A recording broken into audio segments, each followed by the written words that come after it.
Hello. In today's lesson, we're going to talk about inferring or making inferences and predicting or making predictions.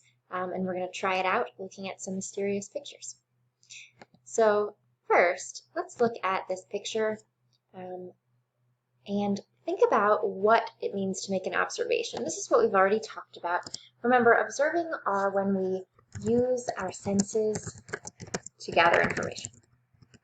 So we can use our sight right now to take in this information and see what we're looking at.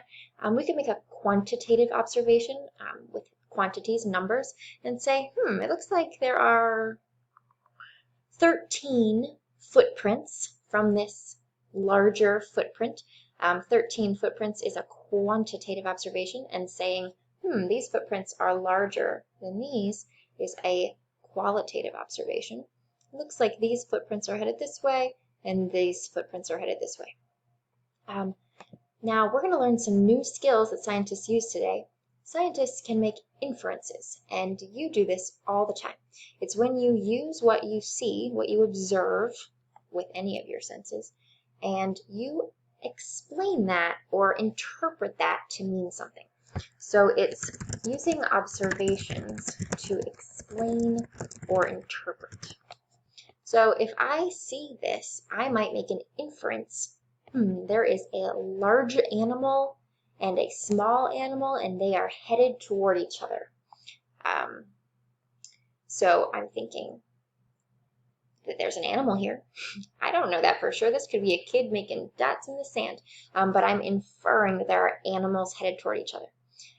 And a prediction is something you do a lot. You probably use this word in English class. A prediction is something that we might do to forecast or make a guess about what's going to happen in the future. It's making a forecast about what will happen in the future. An inference is about what has already happened, making an explanation about that, and a prediction is what we think might happen next. It's important to note that inferences and predictions are not always correct. Even if they seem obvious, sometimes there's a different explanation that we could learn is the true reason for what we're observing. All right, I've added a second panel. We can see what is happening with these footprints. First, we can observe. Just with looking, what can I actually observe with this sense? I see the small feet and the large feet or footprints. They come together, and then there are lots of them. Many prints. They are not going in a straight line anymore. They are all over the place. They are all mixed together. Those are my observations. If I'm going to infer something, I'm going to try to explain what this is. Let me interpret this. Maybe these animals are dancing. Maybe they met to have a little dance. Maybe they are fighting. Maybe they're fighting over food. Maybe they're having a little scuffle. My inference is not necessarily proven. I can't see for sure what's happening. All I see is what I can observe. But I'm inferring that maybe they had a little fight. Now to predict, I'm like, what do I think this next panel is going to show me? What do I think happened with these footprints next? Maybe the little footprints walked this way and the big footprints walked that way. Maybe that's my prediction after they're done fighting. Or maybe they ended up going different ways. Maybe they got in each other's way, but the little footprints want to keep going this way and the big ones want to keep going this way. That could be a prediction about what will happen in the future. Let's look.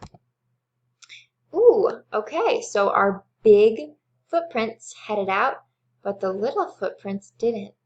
That's an observation. I don't see small footprints anymore, but I do see large footprints. An inference could be, the big footprints won. I don't know where little footprint man went, but he did not continue on. Maybe I could infer that it was a bird and it flew away, so it's not leaving footprints anymore. Maybe it hopped on the big animal's back and got a piggy ride back out. We don't know for sure, but we can try to explain this using inferences. And finally, I can predict what happens next Maybe these big footprints go off and find another animal to scuffle with and win. Or maybe they are sad because their friend flew away and they need to come back and see if the friend will land. We can use what we observe to make a prediction about what we're going to see next. Inferring and predicting are often used by scientists and people that are learning about their world, and we're going to continue inferring and predicting throughout the rest of this year. Thanks.